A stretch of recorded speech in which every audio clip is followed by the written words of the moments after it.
আমি সাইটত আহিলো এতিয়া আমাৰ আজি ফুলৰৰ কাম চলি আছে ফুলৰৰ কামটো আপোনালোকক দেখাম আৰু ফুলৰ কামবিলাক একচুৱেলি কেনেকৈ কৰিব লাগে সেইটো চিষ্টেমত কমিব হ'লে মাটিটো নবহে মাটিটোৰ ভিতৰত যেতিয়া চাপৰা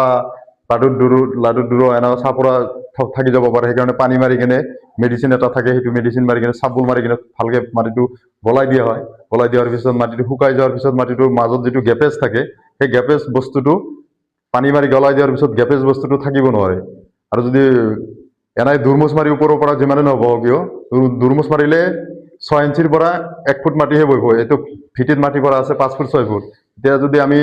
অকল দুৰমুচ মাৰিয়ে মাটিটো বহাও তে ইনভিচৰ মাটিটো ফুলৰ টুক কেৰেক আহিব পাৰে মানে 100% কেৰেক আহিব আৰু যদি আমি এনেকে পানী মাৰি চাবুল মাৰি কেনে মাটিটো পুৰা গেলাই দিওঁ আৰু উইমাৰা মেডিচিনটো দি দিওঁ পোক চোকো মৰি গ'ল আমাৰ পিছত হেৰিও হৈ গ'ল তাৰমানে আমাৰ আৰু কেপেজ বস্তুটো যেতিয়া নাথাকিব তেতিয়াতো মাটিটো তলফালে এনাই যাব নোৱাৰে বাকীটা এই চলিং কৰাৰ পিছত এইটো চলিং হৈ গৈছে এইটো আমাৰ এটা ভাড়াৰ কাৰণে সৰুকৈ কিটচেন ৰুম আছে আৰু এইটো আমাৰ মেইন বেডৰুমটো আছে এইবিলাক চিংগেল ভাড়াৰ কাৰণে বনোৱা হৈ আছে আৰু এইফালে এটা টয়লেট আছে বাকী এইটো আমাৰ ইটা দি চলিং কৰা হৈছে এতিয়া ঢালাই কৰাৰ আগতে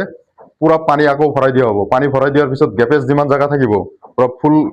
পানী ভৰাই দিয়াৰ পিছত গেপেজ কতো নাথাকিব বালি যাই কেনে গেপেজটো মৰি যাব তাৰপিছত আকৌ ঢালাই কৰি দিয়া হ'ব এইটো চিষ্টেমতে কৰা হয় বাকী আৰু সেইটো ফালেও আমাৰ চলিং কৰি আছে এইটো 1 BHK দুটা